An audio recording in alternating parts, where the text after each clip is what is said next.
दोस्तों आज मैं आपके सामने लेके आया हूँ फ्रेंच रिवॉल्यूशन चैप्टर इस सिंगल वीडियो के अंदर। और इस पूरे वीडियो को देखने के बाद आपको दोबारा फ्रेंच रिवॉल्यूशन चैप्टर पढ़ने की आवश्यकता नहीं होगी, इस बात की गारंटी मेरी। और मैं आपसे ये वादा करता हूँ कि 99% आपका एक भी क्वेश्चन इस पूरे वीडियो से बाहर एग्जाम में नहीं जाने वाला है। तो दोस्तों बने रहिए इस पूरे वीडियो के अंत तक।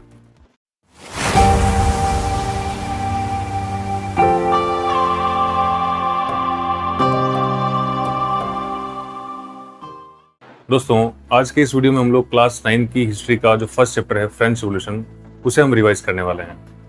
दोस्तों हमारी कोशिश ये रहेगी कि इस पूरे वीडियो के अंदर आपके फ्रेंच रिवॉल्यूशन चैप्टर आपको पूरी तरह से समझ में भी आ जाए और इसका एक भी क्वेश्चन आपके एग्जाम में बाहर ना जाए। तो दोस्तों without wasting our precious time we must start. तो देखिए सबसे पहले इसकी शुरुआत कहाँ से होती है, 14 जुलाई 1789। और 14 जुलाई 1789 को क्या हुआ था, बेस्टिल पर अटैक हुआ था। 7,000 लोग इकट्ठे होते हैं पेरिस के अंदर और उन्होंने अपनी आर्मी बनाई जिसे हम पीपल्स मिलिशिया बोल रहे थे। और उन लोगों ने पेरिस के ईस्ट में आगे बढ़ते हुए इस बेस्टिल पर, जो कि एक फोर्ट्रेस प्रिजन था, इस पे अटैक कर दिया। और अटैक करने के पीछे कई सारे रीजंस थे, one by one upon discuss करते जाएंगे। लेकिन एक टेम्पररी जो रीजन था इसमें वो था कि इनको अम्यूनिशन चाहिए था, गोला बारूद इनको चाहिए था, हथियार इनको चाहिए थे। उनकी तलाश में ये लोग बेस्टिल के ऊपर अटैक कर देते हैं। दूसरा रीजन, इसमें इंपॉर्टेंट रीजन ये था कि किंग का डेस्पोटिक पावर का सिंबल था ये। तो दोस्तों बेस्टिल पर अटैक हुआ। इसके बाद अपन आगे बढ़े थोड़ा सा, तो फ्रांस की सोसाइटी का पूरा स्ट्रक्चर हमें समझना होता है। तो दोस्तों फ्रेंच सोसाइटी अगर अपन बात करें तो सबसे पहले अपन डिस्कस करते हैं कि 1774 में यहाँ पर लुईस 16 राजा बनता है। लुईस 16 जब राजा बना तो इसकी रानी का नाम जैसे आपने देखा कि मैरी एंटोनेट। और जब ये राजा बना तो इसने देखा कि इसकी जो ट्रेजरी है वो पूरी तरह से खाली हो चुकी है। दोस्तों हमने एम्प्टी ट्रेजरी के पीछे कई सारे रीजंस देखे, जैसे कि अपन ने बात की कि फ्रांस ने अमेरिका की मदद की, 13 अमेरिकन कॉलोनीज को ब्रिटिश ऑक्यूपेशन से फ्री करवाया और इससे फ्रांस के ऊपर कर्जा हो गया। और ये कर्जा 1 बिलियन लीवर से भी ज्यादा था। दोस्तों अपन बात कर चुके हैं, लीवर फ्रांस की करेंसी है। आगे देखिए दोस्तों, नेक्स्ट इसमें बात करते हैं अपन फ्रांस की सोसाइटी का स्ट्रक्चर। तो सोसाइटी 3 एस्टेट्स में डिवाइडेड थी, first estate, second estate and third estate. दोस्तों हमने ये भी देखा कि फर्स्ट और सेकंड एस्टेट जो है, इसमें फर्स्ट एस्टेट के अंदर क्लर्जी और सेकंड एस्टेट के अंदर नोबिलिटी आती है। इनको यहाँ पर प्रिविलेजेस मिले हुए थे, मतलब कि इनको कोई टैक्स देने की आवश्यकता नहीं है। और थर्ड एस्टेट जो है, इसके अंदर पीजेंट्स हैं, वर्कर्स हैं, बिजनेसमैन हैं, ट्रेडर्स हैं, इस तरह के जो लोग हैं। और थर्ड एस्टेट को ही यहाँ पे टैक्स पे करने होते थे। अगर अपन टैक्स की बात करें तो इसमें tithe, taille and indirect taxes को हम पढ़ चुके हैं। टाइथ, इसमें हमने बात की, एक टैक्स है जो क्लर्जी कलेक्ट करते हैं और पीजेंट से कलेक्ट करते हैं, पीजेंट्स की प्रोड्यूस का 1/10। दूसरा यहाँ पे टेल की बात करें तो एक डायरेक्ट टैक्स है जो स्टेट को देना होता है। इसके अलावा कुछ इनडायरेक्ट टैक्सेस हैं जैसे कि टोबैको वगैरह, इस तरह के जो डेली कंजप्शन के जो आइटम्स होते हैं उनके ऊपर लगने वाले टैक्सेस। दोस्तों आगे बढ़ते हैं अपन, इसमें बात करते हैं कि द स्ट्रगल टू सर्वाइव का मतलब, इसमें सब्सिस्टेंस क्राइसिस को समझने की आवश्यकता होती है। एक ऐसा क्राइसिस जिसमें लोगों की जो बेसिक लाइवलीहुड है वो भी खतरे में पड़ जाती है। तो इसमें क्या ऐसी सिचुएशन थी, क्या ऐसे रीजंस थे जिसमें हम सब्सिस्टेंस क्राइसिस को देखते हैं। तो देखिए स्ट्रगल टू सर्वाइव के अंदर अपन बात करते हैं कि पॉपुलेशन फ्रांस की बहुत तेजी से बढ़ी, हमने इसमें बात की थी। इसके बाद हमने देखा इसके अंदर कि जब पॉपुलेशन बढ़ती है तो लोगों की जो फूड ग्रेन की डिमांड है वो भी बढ़ती है ना। जनसंख्या बढ़ने से फूड ग्रेन की डिमांड बढ़ती है। इसमें अपन बात करते हैं नेक्स्ट कि अगर मान लीजिए बैड हार्वेस्ट हुआ, फसल खराब हुई ड्रॉट या हेल की वजह से, तो यहाँ पे ऑब्वियसली शॉर्टेज होगी फूड की और प्राइसेस ऑफ ब्रेड जो है वो बहुत तेजी से राइज करेगा। इसके बाद हमने देखा कि यहाँ पर वेजेस क्या कर दिए गए थे, फिक्स कर दिए गए थे। अब महंगाई बढ़ रही और वेजेस अगर स्टेबल हैं तो फिर आप कह सकते हैं कि यहाँ पे क्राइसिस आना तय है। नेक्स्ट अपन बात करते हैं कि देखिए जब इस तरह की सिचुएशन बनेगी तो लोग सर्वाइव कैसे करेंगे, और इसी को अपन क्या कहते हैं, सब्सिस्टेंस क्राइसिस कहते हैं। अगर आप जीवन भी नहीं जी पाए, अपनी लाइफ को आप सस्टेन नहीं कर पाए, तो इस तरह के क्राइसिस को अपन क्या बोलेंगे, सब्सिस्टेंस क्राइसिस बोलेंगे। और इस तरह का जो क्राइसिस है वो ओल्ड रिजिम में कई बार आया। ओल्ड रिजिम किसको बोलते हैं, फ्रांस की सोसाइटी और फ्रांस का जो स्ट्रक्चर था 1789 से पहले का, उसको अपन क्या बोलते हैं, ओल्ड रिजिम बोलते हैं। आगे बढ़ते हैं दोस्तों, अपन नेक्स्ट बात करेंगे अपन emergence of middle class and ideas of philosophers. देखिए दोस्तों इन तमाम तकलीफों के बीच में हम ये समझने की कोशिश करते हैं कि पहले एक तो रिच क्लास है, दूसरा पुअर क्लास है, बट अब यहाँ पे मिडिल क्लास इमर्ज होता है। कैसे इमर्ज होता है, इंडस्ट्रियलाइजेशन की वजह से, बिजनेसेस बढ़ने की वजह से, ट्रेड बढ़ने की वजह से, तो फ्रांस के कई लोगों ने बिजनेस से, ट्रेड से, ओवरसीज ट्रेड जो हमने पढ़ा, तो उस वजह से यहाँ पे लोगों के पास पैसा आने लगता है, इनकम बढ़ती है, और लोगों की इनकम बढ़ती है तो एजुकेशनल लेवल भी लोगों का हाई होता है, थोड़ा सा सोचने का तरीका डेवलप होता है। तो दोस्तों यहाँ पे मिडिल क्लास का इमरजेंस हुआ। मिडिल क्लास का ये सोचना था कि एक ऐसी सोसाइटी जो प्रिविलेजेस के ऊपर बेस्ड हो, तो उसको खत्म कर देना चाहिए, उसको फिनिश कर देना चाहिए। मीन्स हर कोई इंसान जो मेरिट के बेसिस पे आगे बढ़ता है, तो सोसाइटी का स्ट्रक्चर वैसा होना चाहिए।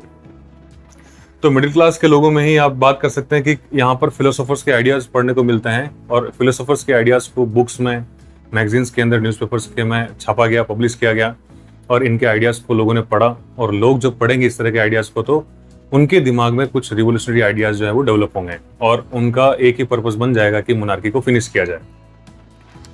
नेक्स्ट यहाँ पर बात करते हैं अपन की कौन कौन से फिलोसोफर्स है। तो उसमें देखिए दोस्तों, अपन ने जॉन लॉक के बारे में बात की। जॉन लॉक ने 2 ट्रीटिसेस ऑफ गवर्नमेंट लिखा, और इसमें क्या कहा उन्होंने कि डॉक्ट्राइन ऑफ डिवाइन को रिफ्यूट करना है, साथ ही साथ जो मोनार्क के पास एब्सोल्यूट राइट्स हैं उनको भी हमें रिफ्यूट करना है, मतलब नहीं मानना है। डॉक्ट्राइन ऑफ डिवाइन को हमने समझा। और दोस्तों देखिए, इससे पहले मैं फ्रेंच रिवॉल्यूशन के कुछ पार्ट्स डाल चुका हूँ ऑलरेडी, अगर आपने नहीं देखे हैं तो लिंक आपको डिस्क्रिप्शन में मिल जाएगा, डिटेल से आप उन पार्ट्स को भी देख सकते हैं। तो दोस्तों हम डॉक्ट्राइन ऑफ डिवाइन की बात कर रहे थे।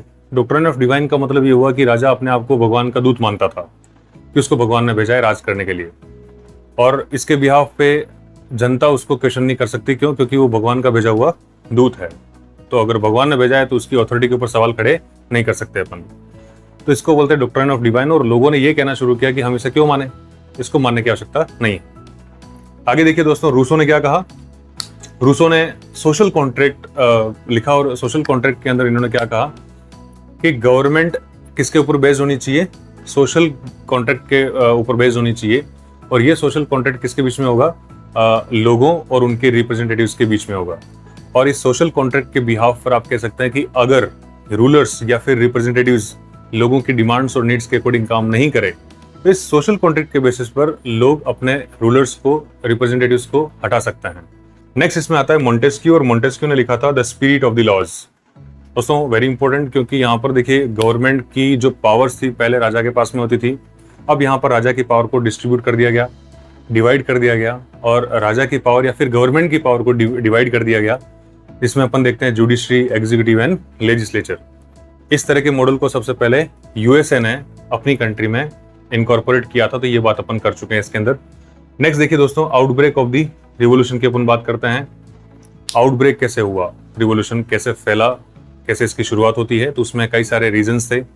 रीजंस में सबसे बड़ा रीजन हमने क्या देखा? Subsistence crisis. लोग खाने पीने के लिए भी लोग तरस रहे हैं, यूं समझ जाओ, लोग अपनी लाइफ को सस्टेन नहीं कर पा रहे हैं।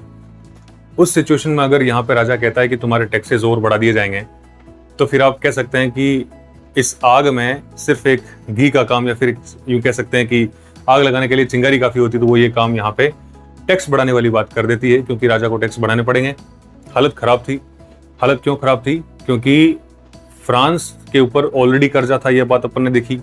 साथ ही साथ एक्स्ट्रावेगेंट कोड उसमें है ना, और इसके अलावा आर्मी को मेंटेन करना, गवर्नमेंट ऑफिसेस को चलाना, यूनिवर्सिटीज को चलाना, तो इतने खर्चे बहुत ज्यादा थे फ्रांस के, और खर्चों को मेंटेन करने के लिए यहाँ पे इनकम का बढ़ना जरूरी था। इनकम बढ़ने के लिए यहाँ पे राजा को टैक्स बढ़ाने पड़ेंगे।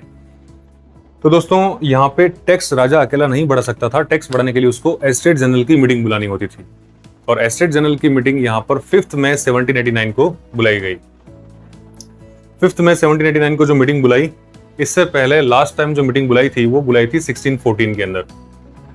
दोस्तों 5 मई 1789 को जो मीटिंग बुलाई, इस मीटिंग के अंदर हमने देखा इसका कंपोजिशन क्या था। कंपोजिशन के अंदर अपन ने बात की फर्स्ट, सेकंड और थर्ड स्टेट से डिफरेंट मेंबर्स थे।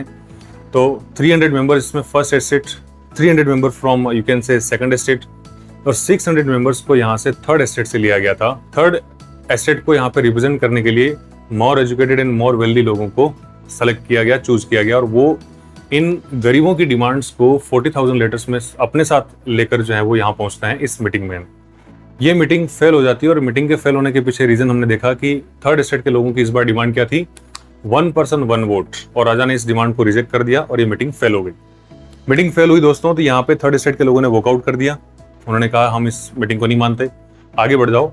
फिर इसमें देखिए 20 जून को 1789 में ये लोग इकट्ठे होते हैं hall of indoor tennis court में, है ना। और यहाँ पर इकट्ठा होके इन लोगों ने एक ओथ ली, शपथ ली कि जब तक हम फ्रांस का कॉन्स्टिट्यूशन का ड्राफ्ट नहीं बना लेते तब तक हम यहाँ से डिस्पर्स नहीं होंगे। दोस्तों थर्ड स्टेट के लोगों को दो यहाँ पे लोग जो हैं लीड कर रहे थे, स्पेशल इनके नाम ध्यान में रखने जरूरी है क्योंकि ये लोग थर्ड स्टेट के नहीं थे। एक इसमें नोबिलिटी से और दूसरा इसमें क्लर्जी से बिलोंग करता है। इसमें बात करते हैं अपन, पहला देखिए अपन ने इसमें नाम लिखे हैं। पहला इसमें आता है मिराबियो जो कि नोबिलिटी से बिलोंग करता था, नोबल फैमिली से बिलोंग करता था। दूसरा इसमें आता है अबेसियस जो कि एक प्रीस्ट था। और हमने ये भी देखा इसमें कि इस अबेसियस ने what is the third estate लिखा था, है ना, एक इन्फ्लुएंशियल पैम्पलेट था जो इसने लिखा था। अब इसको ध्यान में रखिएगा, इंपॉर्टेंट है। नेक्स्ट इसमें देखिए 14 जुलाई 1789 को लोगों ने बेस्टिल पे अटैक कर दिया। तो 14 जुलाई 1789 को अटैक करने से पहले क्या इवेंट्स हुए हैं वो इवेंट्स भी अपन पढ़ चुके हैं कि हर चीज़ की प्राइस बढ़ रही है, फूड शॉर्टेज है और एम्प्लॉयमेंट नहीं है लोगों के पास में, या फिर कहें बेरोजगारी ज़्यादा है, इस तरह की समस्याएं हो रही है। तो उकसाई भीड़ ने लोगों ने पेरिस के अंदर बेस्टिल के ऊपर अटैक कर दिया। तो दोस्तों हमने देखा कि शहरों में इस तरह की एक्टिविटीज हो रही है ना, जैसे कि पेरिस में यहाँ पे बेस्टिल पे अटैक होना या फिर इस तरह की जो चीजें हो रही है। हमने कंट्री साइड में भी देखा कि पीजेंट्स भी अटैक कर रहे थे, है ना। तो दोनों तरफ इस तरह की चीजें हैं, कंट्री साइड भी टर्मोइल में था। नेक्स्ट अपन बात करते हैं इसके अंदर कि 4 अगस्त 1789 को एक डिग्री पास की गई। 4 अगस्त 1789 से पहले हमने देखा कि यहाँ पर राजा को यह महसूस हो गया कि जनता भड़क चुकी है पूरी तरह से, जनता अब काबू में आने वाली नहीं है। नेशनल असेंबली यहाँ पर ड्राफ्ट बना रही है, तो राजा के ऊपर प्रेशर बना, राजा ने यहाँ पे रिकॉग्नाइज कर दिया नेशनल असेंबली को। ये बड़ी बात थी, नेशनल असेंबली को रिकॉग्नाइज किया। यहीं से आप कह सकते हैं कि एक नई शुरुआत यहाँ से होना शुरू हो जाती है। नेक्स्ट अपन बात करते हैं कि 4 अगस्त 1789 को डिग्री पास की गई नेशनल असेंबली के द्वारा, और नेशनल असेंबली ने इस डिग्री को पास किया। डिग्री का मतलब होता है आदेश, ऑर्डर। इस डिग्री में क्या था कि नेशनल असेंबली ने फ्यूडल सिस्टम को खत्म कर दिया, क्लर्जी के जो स्पेशल प्रिविलेजेस थे उनको भी फिनिश कर दिया, यहाँ पे उनकी प्रॉपर्टी को सीज कर लिया गया, और 2 बिलियन लीवर के आसपास गवर्नमेंट को इससे जो है रेवेन्यू जनरेट हुआ। इसमें हम बात करते हैं कि इस असेंबली ने इस कॉन्स्टिट्यूशन का ड्राफ्ट कब तैयार किया, तो 1791 में तैयार किया, ये हमने देखा इसके अंदर। और जब ड्राफ्ट तैयार हुआ या फिर कॉन्स्टिट्यूशन बना 1791 में, तो यहीं से फ्रांस के अंदर मोनार्की फिनिश होती है और कॉन्स्टिट्यूशनल मोनार्की सेटअप होती है। तो दोस्तों हमने देखा कि कॉन्स्टिट्यूशनल मोनार्की का स्ट्रक्चर क्या होता है। जैसे कि मैंने कहा कि यहाँ पे जो एक मॉडल देखा था अपन ने, है ना, किसका मॉडल देखा था अपन ने, मॉन्टेस्क्यू का, जिसमें गवर्नमेंट की पावर को डिफरेंट ऑर्गन्स में डिवाइड कर दिया गया था। तो सेम सिस्टम आप यहाँ पर भी देख पा रहे हो, judiciary, executive and legislature, 3 different organ में गवर्नमेंट की पावर को डिवाइड कर दिया। दोस्तों यहाँ पर एग्जीक्यूटिव में सबसे टॉप पे कौन है, किंग है, किंग के नीचे एग्जीक्यूटिव आते हैं, ये बात अपन ऑलरेडी कर चुके हैं प्रीवियस वीडियोस के अंदर। और लेजिस्लेचर के कंट्रोल में यहाँ पे कौन रहेगा, किंग रहेगा। इसका मतलब समझ जाए आप, यहाँ राजा कॉन्स्टिट्यूशन के अंडर में आ चुका है। इसका मतलब ये होता है कि एब्सोल्यूट मोनार्की फिनिश हो चुकी है और कॉन्स्टिट्यूशनल मोनार्की सेटअप हो चुकी है। दोस्तों कॉन्स्टिट्यूशनल मोनार्की का मतलब आप जब समझते हैं इसमें कि कंट्री का हेड इलेक्टेड नहीं होता है, बट उसकी पावर्स यहाँ पर देखिए किसके कंट्रोल में है, असेंबली के या फिर कॉन्स्टिट्यूशन के कंट्रोल में है। ठीक है, तो ये जो स्ट्रक्चर देखा अपन ने, इसमें हम कह सकते हैं कि ये फ्रांस मोनार्की से शिफ्ट हो गया कॉन्स्टिट्यूशनल मोनार्की के अंदर। अब यहाँ जो ये गवर्नमेंट बनी थी, इस गवर्नमेंट को रिवोल्यूशनरी गवर्नमेंट बोलते हैं, इस बात को भूलिएगा मत। रिवोल्यूशनरी गवर्नमेंट और नेशनल असेंबली की जो गवर्नमेंट है, फर्स्ट गवर्नमेंट जो मोनार्की को फिनिश करने के बाद बनी, इसको अपन रिवोल्यूशनरी गवर्नमेंट बोलते हैं। दोस्तों हमने इसके अंदर ये भी देखा कि लेजिस्लेचर के अंदर नेशनल असेंबली है और उसमें 745 मेंबर्स हैं, और इन मेंबर्स को इलेक्ट करने के लिए इलेक्टर्स होते हैं 50,000, और इन इलेक्टर्स को इलेक्ट करने के लिए एक्टिव सिटीजन्स होते हैं।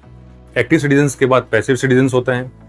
दोस्तों इसमें अगर किसी को एक्टिव सिटीजन बनना हो तो उसको पहली बात 25 ईयर की एज कंप्लीट करना जरूरी है। दूसरा, किसी भी वर्कर के 3 दिन के वेजेस के बराबर उसको टैक्स पे करना जरूरी है।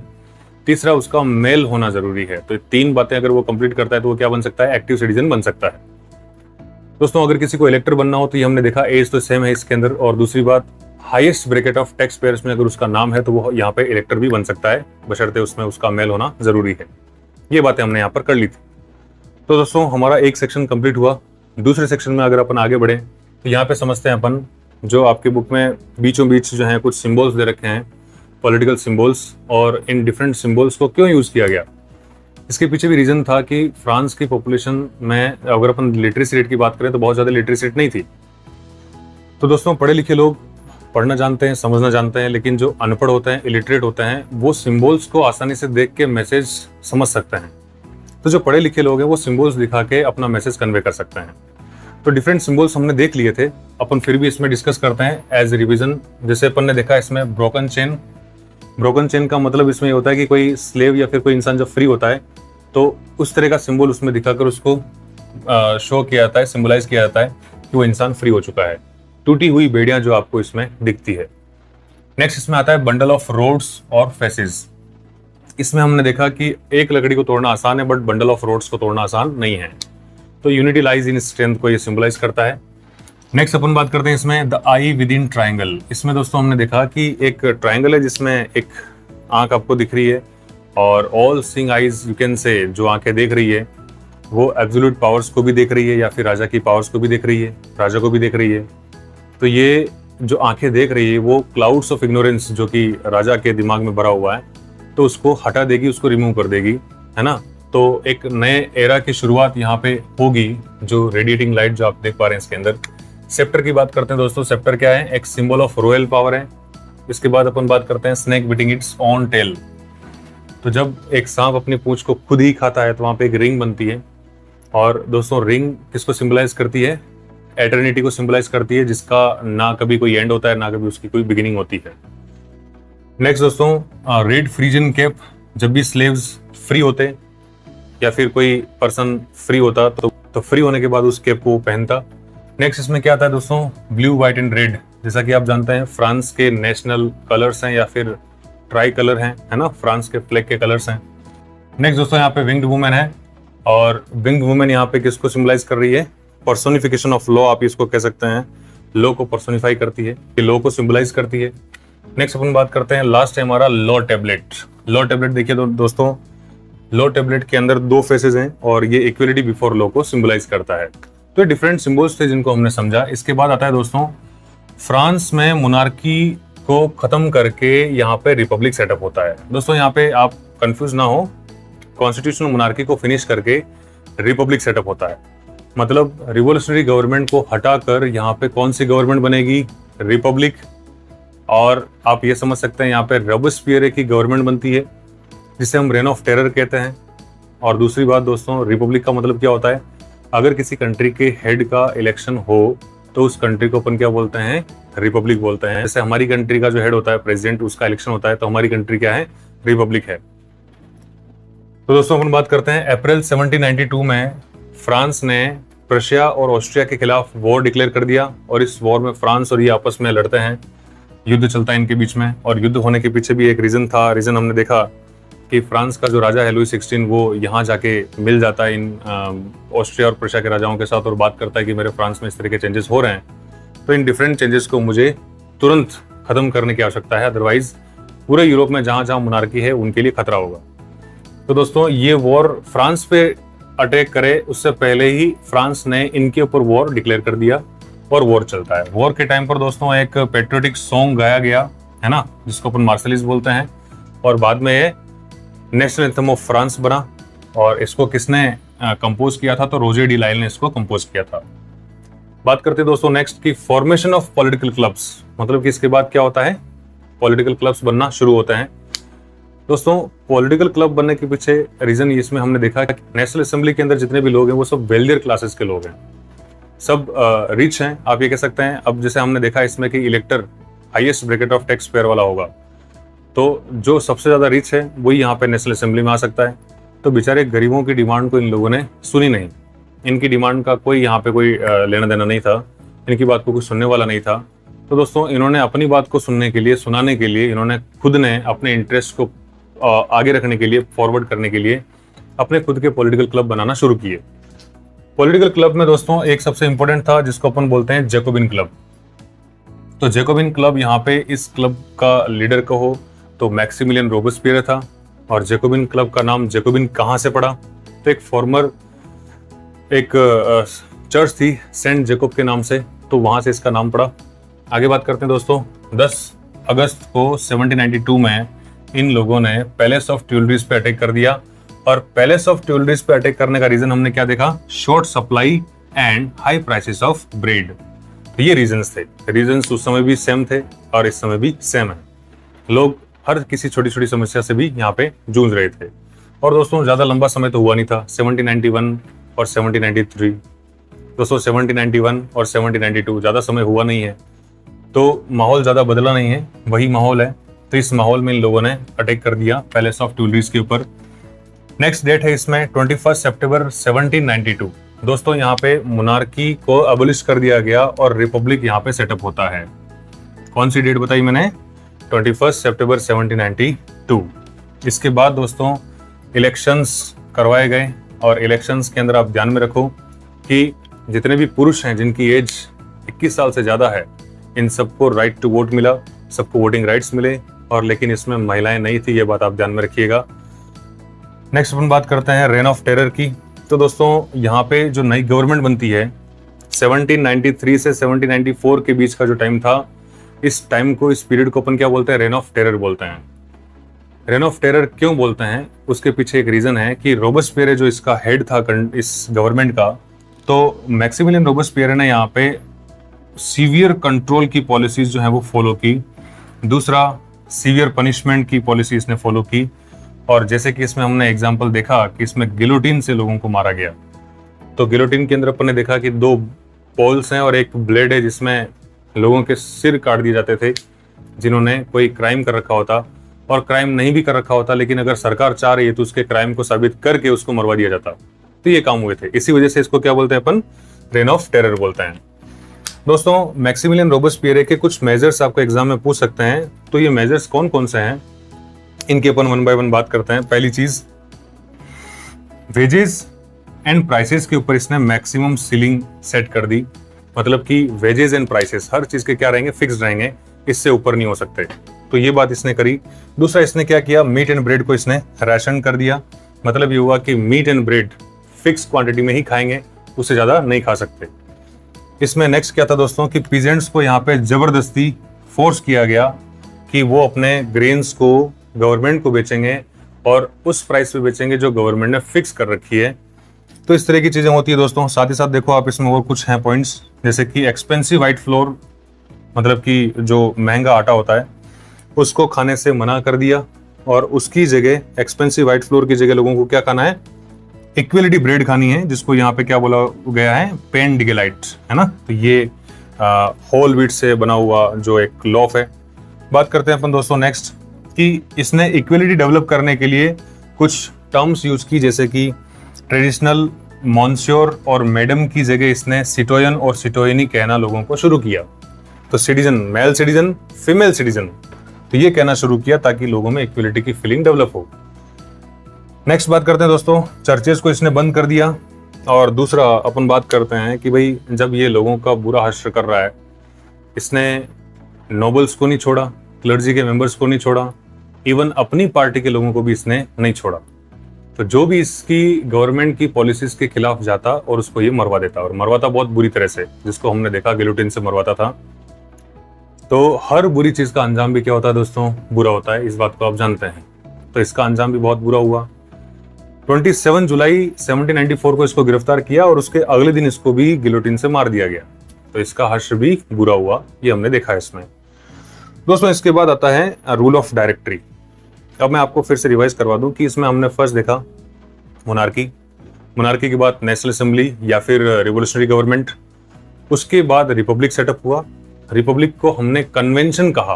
कन्वेंशन, ध्यान रखिएगा, इस कन्वेंशन का जो पीरियड था 1793 से 1794, अब 1795 से लेकर 1799 के आसपास तक यहाँ पर ये डायरेक्टरी रही। और डायरेक्टरी क्या था? एक एग्जीक्यूटिव ऑफ 5 मेंबर्स की एक गवर्नमेंट कह सकते हैं। एक एग्जीक्यूटिव है जिसमें 5 लोग हैं, वो इस कंट्री को चला रहे थे। और यहाँ पे 2 काउंसिल्स थी। लेकिन समस्या क्या थी कि इन दोनों के बीच में आपस में झगड़े होते रहते थे, क्लैशेस होते रहते थे। इन क्लैशेस की वजह से यहाँ पे इनस्टेबिलिटी क्रिएट हुई, और इस इनस्टेबिलिटी की वजह से कहीं ना कहीं नेपोलियन बोनापार्ट को राइज करने का अवसर मिल गया। तो यहाँ पे नेपोलियन बोनापार्ट राइज कर जाएगा और एक मिलिट्री डिक्टेटर बन जाएगा।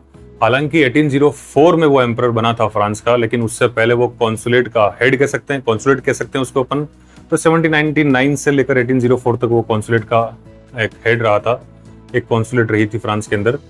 और 1804 के बाद वो वहाँ पे एम्परर बनता है। दोस्तों यहाँ से अभी तक जो हमने देखा उसमें हमें कुछ इंस्पायरिंग आइडियल्स देखने को मिले, सीखने को मिले, जैसे freedom, equality before law, fraternity, और इन आइडियल्स को पूरी दुनिया ने फॉलो किया और इन आइडियाज ने डिफरेंट गवर्नमेंट्स को पूरे वर्ल्ड में अलग अलग जगह इंस्पायर किया और उन गवर्नमेंट्स ने अपनी कंट्री के अंदर अपने कॉन्स्टिट्यूशन में इस तरह के आइडियाज को इनकॉर्पोरेट किया। और दोस्तों बहुत इंपॉर्टेंट आइडियल्स थे, जैसे कि हमारे प्रीम्बल के अंदर भी इस तरह के आइडियल्स हैं और उनको हम आज भी फॉलो करते हैं। दोस्तों आगे बढ़ते हैं अपन। हमारा नेक्स्ट सेगमेंट इसमें है वुमेन्स रोल इन रिवोल्यूशन। तो दोस्तों वुमेन का क्या रोल था रिवोल्यूशन में, दूसरी बात उनकी सिचुएशन क्या थी।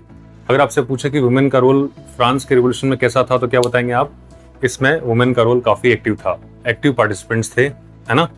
बात इसमें करते हैं अपन नेक्स्ट। इन्होंने अपने इंटरेस्ट को आगे बढ़ाने के लिए, अपने डिमांड्स को आगे रखने के लिए इनके खुद के पॉलिटिकल क्लब्स बनाना शुरू किए।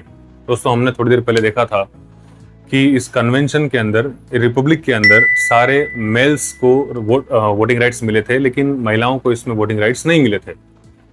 तो महिलाओं को वोटिंग राइट्स के अलावा भी पॉलिटिकल राइट्स इनको नहीं दिए गए थे और इनको पैसिव सिटीजन का दर्जा दे रखा था। ये बात हमने देखी थी। एक्टिव सिटीजन में महिलाएं नहीं हो सकती थी, क्योंकि एक्टिव सिटीजन और इलेक्टर बनने के लिए उनका पहली इसमें शर्त ये थी कि उनका मेल होना जरूरी है।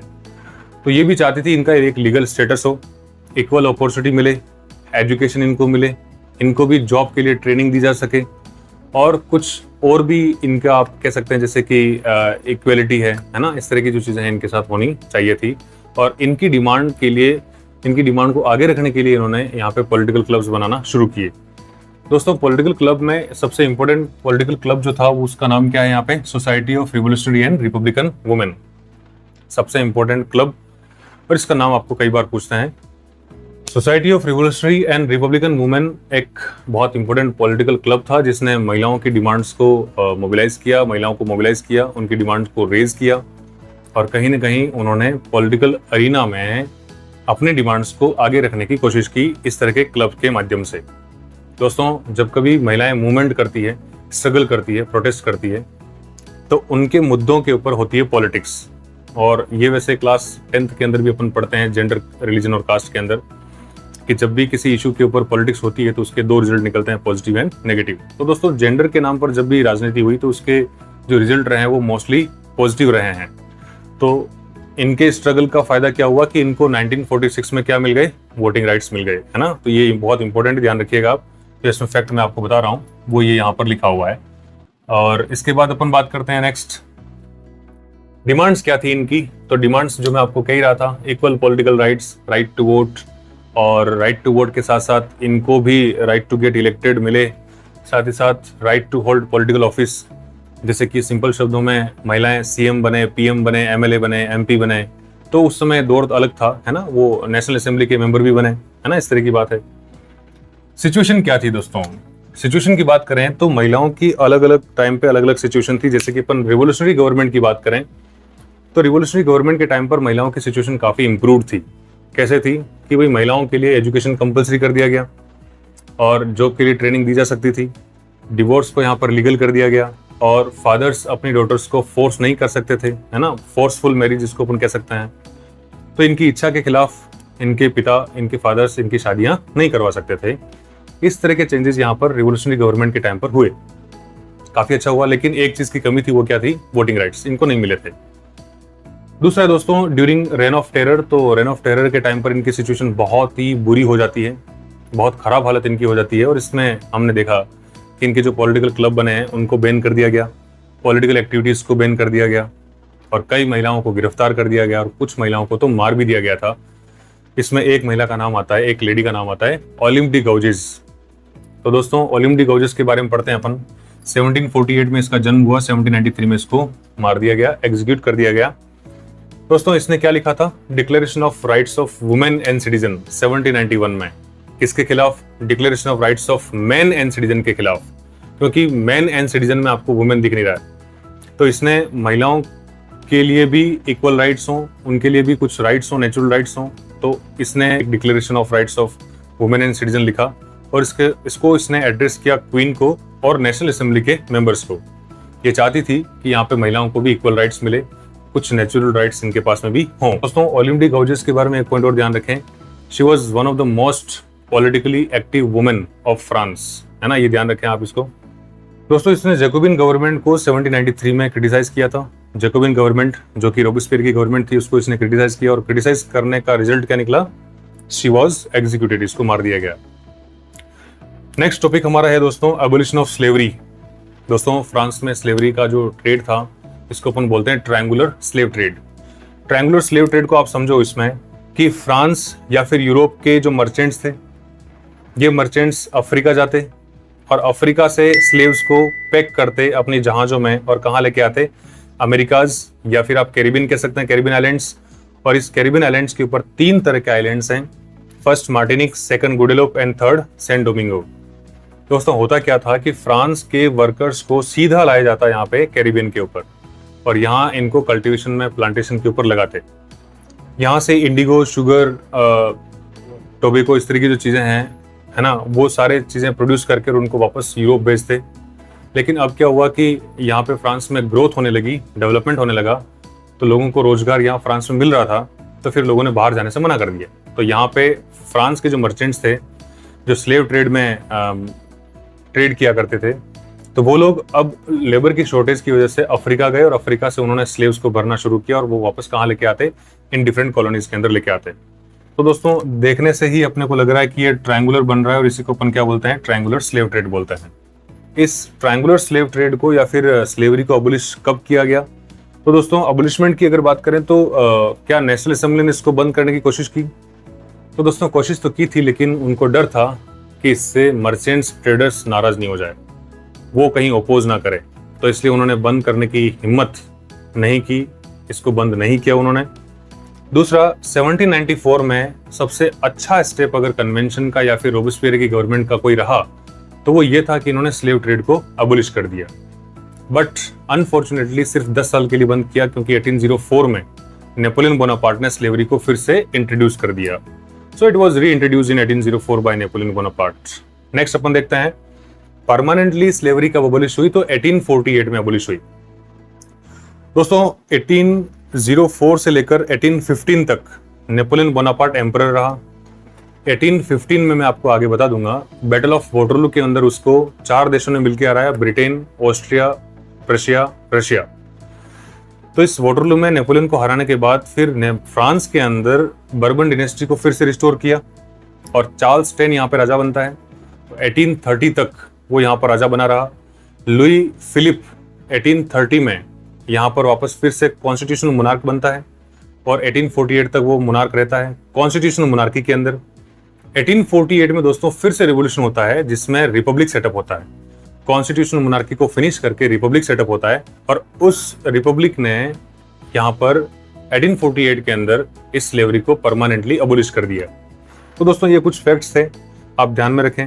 नेक्स्ट हमारा टॉपिक रहता है इसके अंदर सेकंड लास्ट टॉपिक, वो ये है कि रिवोल्यूशन इन एवरीडे लाइफ। दोस्तों इसमें हमने बात की कि रिवोल्यूशन के अंदर लोगों के दिमाग कैसे बदले। तो दोस्तों हम बात कर रहे थे कि इसमें बुक्स, मैगजीन्स वगैरह जो है वो छपने लगी या फिर लोगों के आइडियाज प्रिंट होने लगे, लोग अपने आइडियाज को लिखते, लोग पढ़ते, सुनते, तो लोगों के आइडियाज बदलने लगे। लोगों का जो एक नजरिया था गवर्नमेंट को लेके वो बदलने लगा, सोसाइटी को लेके जो उनका नजरिया था वो बदलने लगा। लोग अब यहाँ पे स्लेव्स से निकलकर सिटीजन बनने वाले थे। दोस्तों राजा के टाइम पर, मोनार्की के टाइम पर तो सेंसरशिप थी, हर कुछ नहीं लिख पाते थे, हर कुछ नहीं पढ़ पाते थे, राजा के खिलाफ बोल नहीं पाते थे। लेकिन जब ये मोनार्की खत्म हुई तो डिफरेंट गवर्नमेंट्स के टाइम पर सेंसरशिप भी धीरे धीरे क्या होती गई, कम होती गई या फिर खत्म हो गई। तो जब सेंसरशिप खत्म होती है या फिर कम होती है तो यहाँ पे मार्केट के अंदर जहां देखो वहां आपको बुक्स दिखाई देती है और हर तरह की बुक्स आपको मिलती है, हर कंटेंट का आपको उसमें जो है बुक्स अवेलेबल होती है हर कंटेंट में। तो यहाँ पे लोगों ने बहुत ज्यादा पढ़ना शुरू किया और उनकी लाइफ बदलने लगी, डिफरेंट राइट्स के रिगार्डिंग, उनकी लाइफ के रिगार्डिंग, उनकी लाइफ की क्वालिटी के रिगार्डिंग, उनके अपन बात करें कि वो जहाँ काम कर रहे हैं तो काम कैसा होगा, वर्किंग कंडीशंस कैसी होगी, कुल मिला के हर एक चीज की तरफ उनका जो एक रवैया था वो बदलने लगा और एक कॉन्शियसनेस डेवलप हो रही थी लोगों के अंदर कि हमें हमारी लाइफ को खुद बदलना है।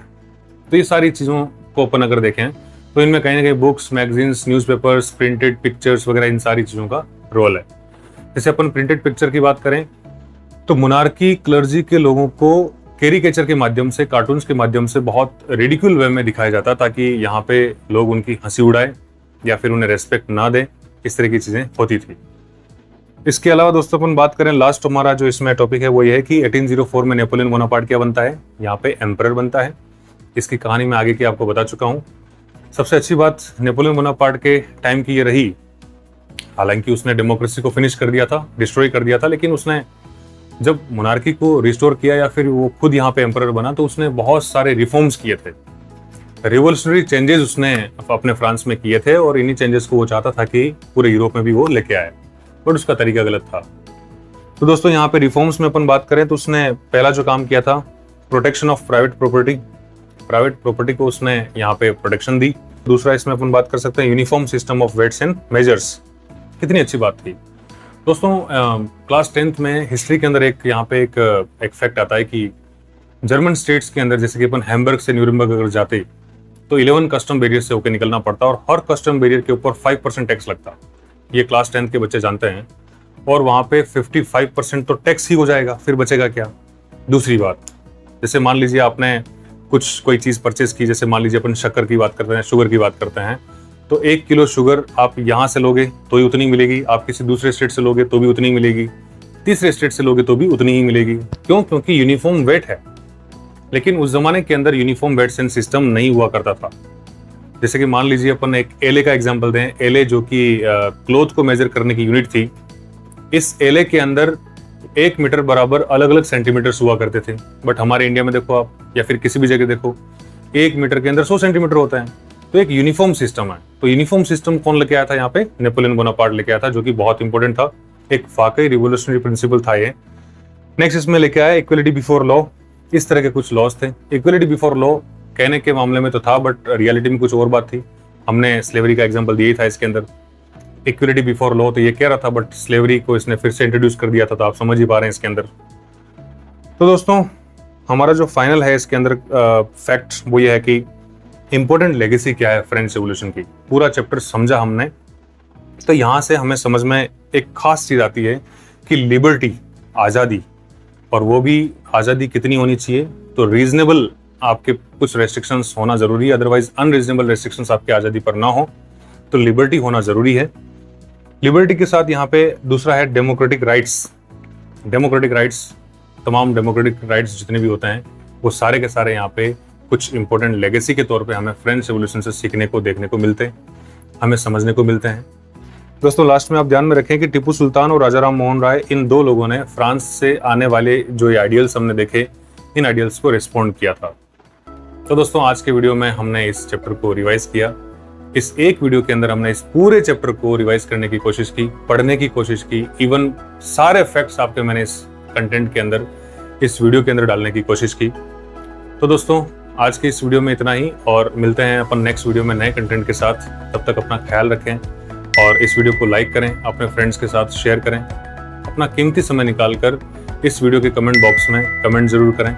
और अगर आपने इस चैनल को सब्सक्राइब नहीं किया, देन आई रिक्वेस्ट यू कि आप इस चैनल को सब्सक्राइब करें, प्लस आपको बेल आइकन पर क्लिक करना है ताकि जो नेक्स्ट वीडियो है मेरा आप तक जरूर पहुंच सके।